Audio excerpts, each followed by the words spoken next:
my fellow Americans, and the people who brought me to the dance, Delawareans. I see my buddy Senator Tom Carper down there, and I think Senator Coons is there, and I think the governor's around. Is that Ruth Ann? And that former Governor Ruth Ann Minner. Most importantly, my sisters-in-law and my sister Valerie. Anyway. Folks, the people of this nation have spoken. They've delivered us a clear victory, a convincing victory, a victory for we the people. We've won with the most votes ever cast on a presidential ticket in the history of the nation. 74 million.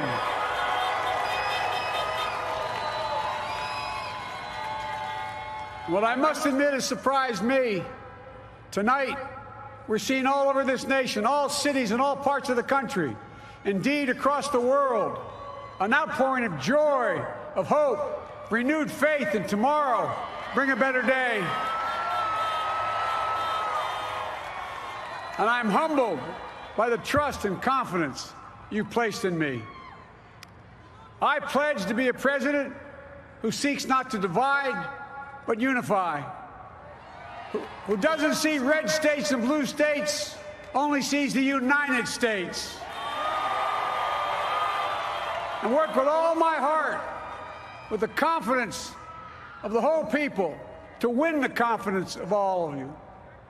And for that is what America, I believe, is about. It's about people. And that's what our administration will be all about. I sought this office to restore the soul of America, to rebuild the backbone of this nation, the middle class, and to make America respected around the world again, and to unite us here at home. It's the honor of my lifetime that so many millions of Americans have voted for that vision. And now, the work of making that vision is real. It's a task, the task of our time. Folks, as I said many times before, I'm Jill's husband.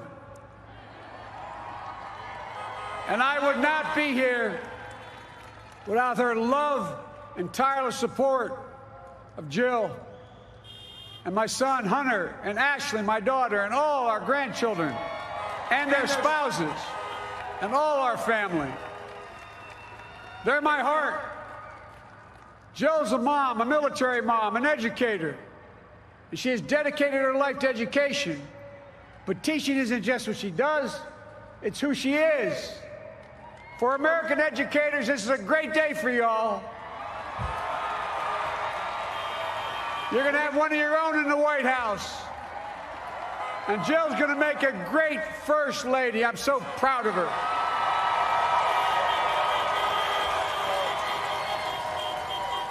And I'll have the honor of serving with the fantastic Vice President who you just heard from, Kamala Harris,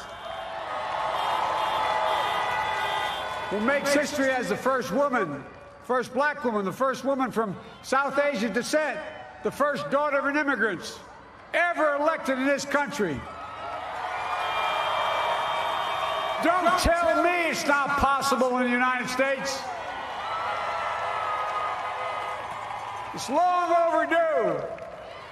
And we're reminded tonight of those who fought so hard for so many years to make this happen.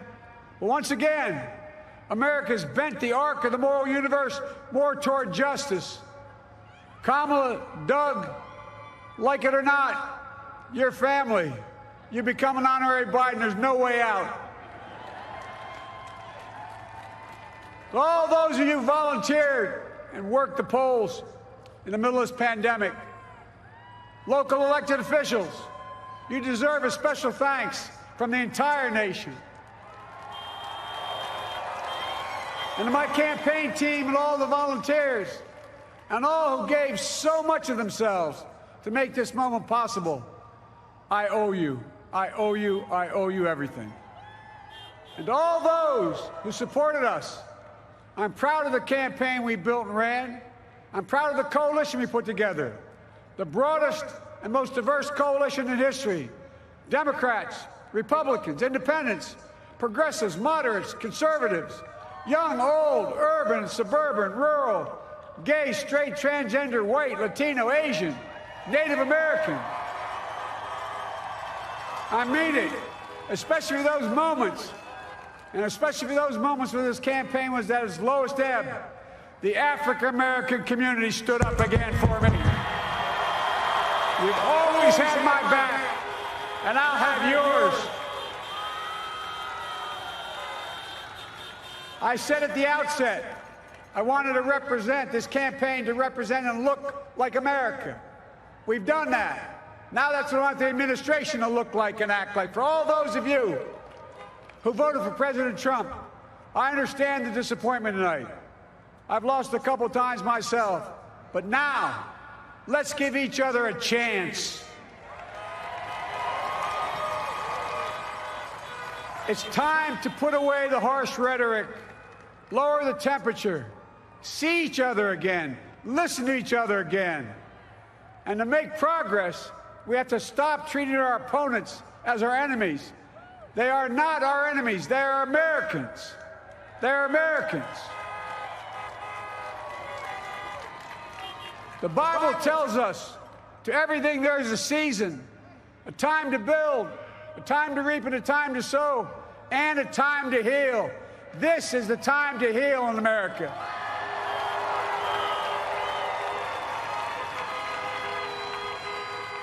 Now this campaign is over. What is the will of the people? What is our mandate? I believe it's this.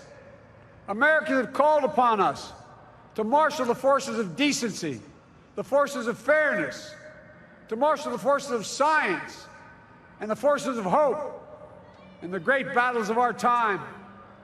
The battle to control the virus, the battle to build prosperity, the battle to secure your family's health care, the battle to achieve racial justice and root out systemic racism in this country, and the battle to save our planet by getting climate under control,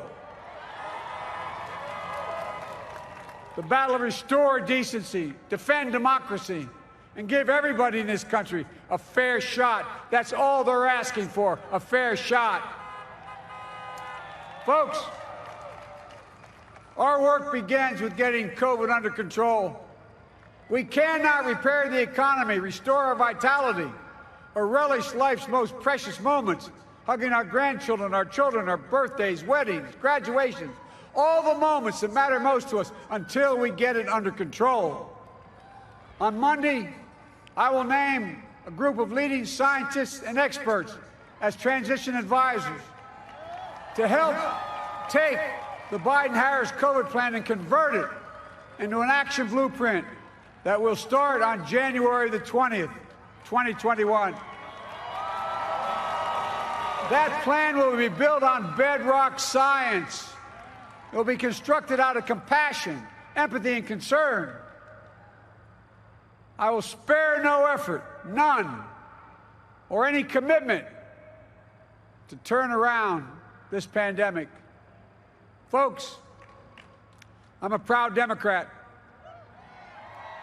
but I will govern as an American president. I'll work as hard for those who didn't vote for me as those who did.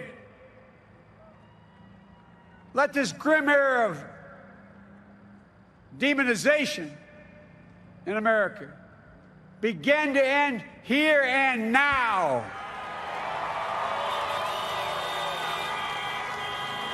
The refusal of Democrats and Republicans to cooperate with one another, it's not some mysterious force beyond our control. It's a decision, a choice we make. And if we can decide not to cooperate, then we can decide to cooperate.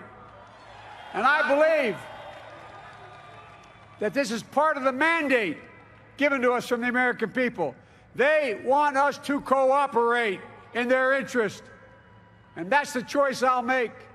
And I'll call on Congress, Democrats and Republicans alike, to make that choice with me. The American story is about slow yet steadily widening the opportunities in America. And make no mistake, too many dreams have been deferred for too long. We must make the promise of the country real for everybody, no matter their race, their ethnicity, their faith, their identity, or their disability. Folks, America has always been shaped by inflection points, by moments in time where we've made hard decisions about who we are and what we want to be. Lincoln in 1860, coming to save the Union. FDR in 1932, promising a beleaguered country a new deal. JFK in 1960, pledging a new frontier. And 12 years ago, when Barack Obama made history, he told us, yes, we can. Well, folks, we stand at an inflection point. We have an opportunity to defeat despair, to build a nation of prosperity and purpose. We can do it. I know we can. I've long talked about the battle for the soul of America. We must restore the soul of America. Our nation is shaped by the constant battle between our better angels and our darkest impulses. And what presidents say in this battle matters. It's time for our better angels to prevail. Tonight, the whole world is watching America. And I believe at our best, America is a beacon for the globe.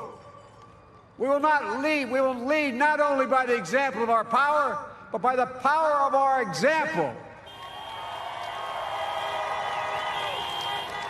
I've always believed, many of you heard me say it, I've always believed we can define America in one word: possibilities. That, in America, everyone should be given an opportunity to go as far as their dreams and God-given ability will take them. You see, I believe in the possibilities of this country. We're always looking ahead to an America that's freer and more just, ahead to an America that creates jobs with dignity and respect, ahead of America that cures diseases like cancer and Alzheimer's, ahead to an America that never leaves anyone behind, ahead of America that never gives up, never gives in. This is a great nation. It's always been a bad bet to bet against America. We're a good people. This is the United States of America, and there's never been anything we've been not able to do when we've done it together. Folks, in the last days of the campaign, I began thinking about a hymn that means a lot to me and my family, particularly my deceased son, Bo. It captures the faith that sustains me and which I believe sustains America. And I hope it can provide some comfort and solace to 230,000 Americans who've lost a loved one to this terrible virus this year. My heart goes out to each and every one of you. Hopefully this hymn gives you solace as well. And it goes like this: and he will raise you up on eagle's wings, bear you on the breath of dawn, and make you to shine like the sun, and hold you in the palm of his hand. And now together, on eagle's wings, we embark on the work that God and history have called upon us to do, with full hearts and steady hands, with faith in America and in each other, with love of country, a thirst for justice. Let us be the nation that we know we can be, a nation united, a nation strengthened, a nation healed.